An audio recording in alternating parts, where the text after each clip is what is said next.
Hello everyone, आज हम पृथ्वी की आंतरिक संरचना के बारे में जानेंगे। ठीक है, तो चलो शुरू करते हैं। देखो, हमारी पृथ्वी बहुत ही रहस्यमयी है। क्यों? क्योंकि एक ओर तो इसमें खुदाई करने पर पानी निकलता है और दूसरी ओर यहाँ से ज्वालामुखी लावा भी निकलता है। पृथ्वी के अंदर से सोना चांदी भी निकलते हैं और वहीं खुदाई करने पर कोयला भी निकलता है। ठीक है ना? तो है ना रहस्यमयी। लेकिन सवाल ये उठता है कि पृथ्वी के अंदर वास्तव में है क्या। और उससे भी बड़ा सवाल कि इसके अंदर झांके कैसे, क्योंकि पृथ्वी क्या है, पूरी तरीके से ठोस है। ठीक है, तो हम सिर्फ अनुमान लगा सकते हैं। तो अनुमान लगाए कैसे?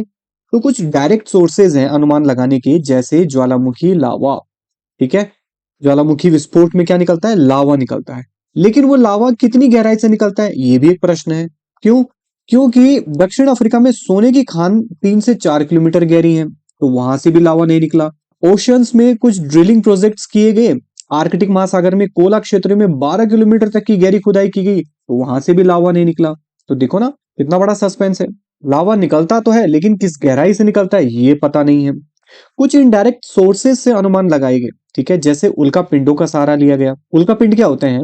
अंतरिक्ष से जो एस्टेरॉइड्स पृथ्वी के वायुमंडल में प्रवेश करते हैं, तो वो घर्षण के कारण जलने लगते हैं। ठीक है, और जलने के बाद जो टुकड़े पृथ्वी के धरती पर गिरते हैं, उन्हें उल्का पिंड कहते हैं। ठीक है, लेकिन भाई उल्का पिंडों का सहारा क्यों लिया जाए? क्योंकि उल्काएं भी उसी पदार्थ से बनी होती हैं जिससे हमारा पृथ्वी बना हुआ है। लास्ट वीडियो में आपने जाना था ना, बिग बैंग प्रोसेस हुआ था। ठीक है, बिग बैंग से पहले क्या था? पूरा ब्रह्मांड एक बिंदु के रूप में था। ठीक है, और उसके विस्फोट से ही सारे तारे, ग्रह, नक्षत्र बने हैं। तो हमारी पृथ्वी भी उसी प्रक्रिया से बनी है और ये एस्टेरॉइड्स भी उसी प्रक्रिया से बने हैं। तो उल्का पिंडों का सहारा लिया गया पृथ्वी के बारे में जानकारी हासिल करने के, लेकिन वो ज्यादा जानकारी हासिल नहीं हो पाई। ठीक है, कुछ दूसरे सोर्सेस का भी सहारा लिया गया, जैसे तापमान, दबाव, गुरुत्वाकर्षण बल और चुंबकीय क्षेत्र। ठीक है, लेकिन जो सबसे इफेक्टिव रहा सोर्स, वो रहा भूकंप। ठीक है, भूकंप क्या है? पृथ्वी का कंपन भूकंप है। ठीक है, पृथ्वी जब हिलती है, कांपती है, तो वो भूकंप है। ठीक है, लेकिन यहां पर भी सवाल है कि पृथ्वी कांपती क्यों है, कंपन होता क्यों है? क्योंकि पृथ्वी के अंदर क्या है? अपार मात्रा में ऊर्जा विद्यमान है। ये ऊर्जा कहां से आती है? पृथ्वी के अंदर रेडियो एक्टिव पदार्थ मौजूद है। ठीक है, रेडियो एक्टिव पदार्थ, उनके विघटन से ऊर्जा निकलती है। ठीक है, ये ऊर्जा बाहर कहां से आती है? पृथ्वी के प्लेटों के आपस में टकराने की वजह से ये ऊर्जा प्लेटों के किनारों से बाहर निकलती है। ठीक है, क्योंकि पृथ्वी क्या है? अलग अलग प्लेटों से मिलकर बनी है और उसके जो किनारे होते हैं, जो गैप है, वहां से ये ऊर्जा बाहर निकलती है। और जब ये ऊर्जा बाहर निकलती है, तो पृथ्वी कांपती है, यानी कि भूकंप आते हैं। ठीक है, और इस भूकंप को सीस्मोग्राफ यंत्र की सहायता से मापते हैं। ठीक है, इस यंत्र में 3 प्रकार की तरंगे मेजर की जाती है। तो जो भूकंप आता है, तो भूकंप के दौरान 3 प्रकार की तरंगे इस सीस्मोग्राफ यंत्र पर दर्ज की जाती हैं। पहली है पी वेव्स, दूसरी है एस वेव्स और तीसरी है एल वेव्स। ठीक है, इसमें पी और एस वेव्स को कहते हैं भूगर्भिक तरंग, बॉडी वेव्स। ठीक है, क्योंकि ये पृथ्वी के अंदर मूव करती हैं, पी और एस। ठीक है, जबकि एल वेव्स को धरातलीय तरंग कहते हैं, सरफेस वेव्स, क्योंकि एल वेव्स पृथ्वी के अंदर प्रवेश नहीं करती, वो पृथ्वी के धरातल पर ही चलती हैं। लेकिन सबसे ज्यादा विनाशकारी यही एल वेव्स होती हैं। इसमें पी वेव्स जो है, ठोस, तरल और गैस तीनों ही माध्यम में संचरण कर लेता है, लेकिन एस वेव्स केवल ठोस माध्यम में ही प्रवेश करता है। तरल माध्यम आते ही एस तरंग गायब हो जाती है। साथ ही पी वेव्स जो है सबसे फास्ट मूव करती है और सबसे पहले धरातल पर पहुंचती है। ठीक है, और एस तरंग उसके बाद पहुंचती है। इसमें एक चीज आपको ये जानना है कि जो ठोस, तरल और गैस है, ये तो आपको पता है कि उनका घनत्व अलग अलग होता है। ठोस का घनत्व सबसे ज्यादा होता है, तरल का उससे कम होता है, गैस का हल्का होता है। लेकिन जो भूकंपीय तरंगें होती हैं, ये इन अलग अलग माध्यमों में जैसे ही गुजरती हैं, तो उनकी दिशा और गति में परिवर्तन आ जाता है। आप समझ रहे हैं बात को? जैसे ही भूकंपीय तरंग इनसे होकर गुजरेंगी, इनकी दिशा और गति में अंतर आ जाएगा। इस चित्र के माध्यम से इसको समझने का प्रयास करते हैं। ठीक है, यहाँ पर देखिए, ये एक प्रकार का घनत्व है जिसमें पी और एस की जो गति है वो आप देख सकते हैं। जैसे ही घनत्व में अंतर आया, पी तरंगों की गति घट गई और पीछे हो गई, और एस तरंग तो गायब ही हो गई। और जैसा कि अभी पता चला कि एस तरंग केवल ठोस में ही मूव करती हैं, तरल में गायब हो जाती हैं। तो यानी कि ये पोर्शन कैसा है? तरल वाला है। ये पोर्शन कैसा? तरल वाला है। जैसे ही इस माध्यम में आया, तो यहाँ पर पी तरंगों की गति थोड़ी बढ़ गई, तो यानी कि अलग अलग घनत्व में P और S तरंगों की जो गति है और उनकी दिशा है बदल जाती है। ठीक है, ये आपको ध्यान रखना है। और इसी वजह से पृथ्वी के आंतरिक भाग के बारे में जानकारी हासिल हो पाई। ठीक है, और इस आधार पर पृथ्वी के आंतरिक भाग को 3 भागों में बांटा गया, भूपर्पट्टी, मेंटल और कोर। ठीक है, चलिए इसको समझते हैं। सबसे पहले भूपर्पट्टी क्या है। भूपर्पट्टी क्या है? पृथ्वी की सबसे भारी परत है। देखो, जितने भी इस तरह की रीतियां इस धरती पर मौजूद हैं, पर्वत, पठार, मैदान, यहाँ तक कि सागर, महासागर, ये सभी भूपर्पट्टी के भाग हैं। ठीक है, तो यहाँ पर आप समुद्रों और महासागरों को भी इसमें शामिल करेंगे, आप उन्हें अलग नहीं रख सकते हैं। ठीक है, ये भी इसका भाग है। ये भूपर्पट्टी क्या है? पूरी तरीके से ठोस है और इसमें सभी प्रकार की इस तरह की रीतियां मौजूद है।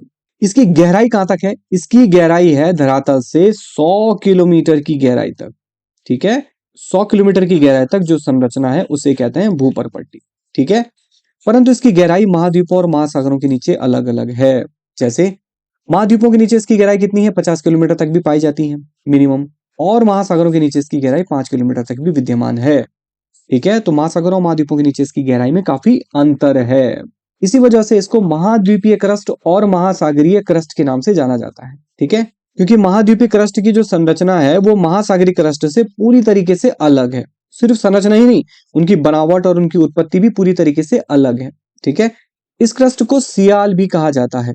क्यों? क्योंकि इसमें सिलिकॉन एल्यूमिनियम की अधिकता पाई जाती है, सियाल। ठीक है, और क्रस्ट को 2 भागों में बांटा जाता है, अपर क्रस्ट और लोअर क्रस्ट। ठीक है, और ऐसा बेसिकली घनत्व में अंतर के कारण किया जाता है। जो अपर क्रस्ट का घनत्व है वो थोड़ा कम है, 2.65 आप देख सकते हैं ग्राम पर सेंटीमीटर क्यूब, और जो लोअर क्रस्ट है वो 3 ग्राम पर सेंटीमीटर क्यूब है। ठीक है, तो घनत्व में अंतर के कारण क्रस्ट को 2 भागों में बांट दिया गया। ठीक है, और कॉनरॉड डिसकंटिन्यूटी इन दोनों को अलग करती है। मतलब अपर क्रस्ट और लोअर क्रस्ट की जो लिमिट लाइन है वो क्या कहलाती है? Conrad discontinuity. ठीक है, ये लगभग 11 किलोमीटर की गहराई पर मौजूद है। तो आपको ये याद रखना है कि कॉनरॉड डिसकंटिन्यूटी किसको अलग करती है? अपर क्रस्ट और लोअर क्रस्ट को। ठीक है, तो अब क्रस्ट के बाद चलते हैं मोहो डिसकंटिन्यूटी। देखो, क्रस्ट की सबसे नीचे की सीमा जहां पर क्रस्ट समाप्त हो जाती है, ठीक है, उस सीमा को कहते हैं मोहो असंबद्धता। और इस सीमा के बाद क्या लगता है? इस सीमा के बाद लगता है मेंटल। ठीक है, 3 लेयर थी ना, क्रस्ट, मेंटल और कोर। ठीक है, तो जहां पर क्रस्ट की बाउंड्री फिनिश हो जाती है, वो बाउंड्री फिनिश किसके द्वारा होती है? मोहो डिसकंटिन्यूटी के द्वारा। ठीक है, और उसके बाद लग जाता है मेंटल। तो मोहो डिसकंटिन्यूटी क्रस्ट और मेंटल को अलग करती है। लेकिन मोहो डिसकंटिन्यूटी के बाद के क्षेत्र को कहते हैं एस्थेनोस्फीयर। ठीक है, यानी कि क्रस्ट और मेंटल के बीच में जो मोहो डिसकंटिन्यूटी है, तो इस मेंटल का ऊपरी पोर्शन एस्थेनोस्फीयर कहलाता है। ठीक है, एक्चुअल में ये एक जोन है, पूरा एक मंडल क्षेत्र है। तो ये क्या है? एस्थेनोस्फीयर एक पट्टी के रूप में मौजूद है। ठीक है, और इस पट्टी का ऊपरी भाग अर्ध तरल अवस्था में है और निचला भाग पूरी तरीके से ठोस है। इस एस्थेनोस्फीयर को निम्न वेग प्रदेश भी कहते हैं, लो वेलोसिटी जोन, क्योंकि इस मंडल में आते ही भूकंपीय तरंगों का वेग कम हो जाता है। जैसा कि अभी बताया ना, अलग अलग घनत्व में भूकंपीय तरंगों की वेग और दिशा बदल जाती है। तो एस्थेनोस्फीयर में आते ही भूकंपीय तरंगों का वेग कम हो जाता है। एस्थेनोस्फीयर के बाद नीचे आता है मेंटल। तो सबसे पहले था इसमें क्रस्ट, क्रस्ट के नीचे आता है एस्थेनोस्फीयर और उसके नीचे आता है मेंटल। ठीक है, क्रस्ट और एस्थेनोस्फीयर को कौन अलग करता है? मोहो डिसकंटिन्यूटी। तो यहां पर देखा जाए तो एस्थेनोस्फीयर जो है मेंटल का अपर पोर्शन ही है। ठीक है, जो कि एक जोन के रूप में मौजूद है। ठीक है, ये अभी हमने जाना। तो मेंटल को सीमा की परत कहा जाता है क्योंकि इसमें सिलिकॉन और मैग्नीशियम की उपस्थिति होती है। क्रस्ट को सियाल कहा जाता है और मेंटल को सीमा कहा जाता है। ठीक है, मेंटल भी 2 भागों में बटा हुआ है, अपर मेंटल और लोअर मेंटल, और ये भी घनत्व में अंतर के कारण ही डिवीजन किया जाता है। आप देख सकते हैं अपर मेंटल का जो घनत्व है वो 3.9 ग्राम पर सेंटीमीटर क्यूब है, जबकि लोअर मेंटल का जो घनत्व है वो 5.5 ग्राम पर सेंटीमीटर क्यूब है। ठीक है, ठीक है ना, तो घनत्व में अंतर के कारण मेंटल को 2 भागों में बांट दिया गया है। और रैपिड डिसकंटिन्यूटी इस अपर मेंटल और लोअर मेंटल को अलग करती है। तो आपको ये याद रखना है, जिस प्रकार अपर क्रस्ट और लोअर क्रस्ट को कौन अलग कर रहा था? Conrad discontinuity. ठीक है, उसी प्रकार अपर मेंटल और लोअर मेंटल को कौन अलग करता है?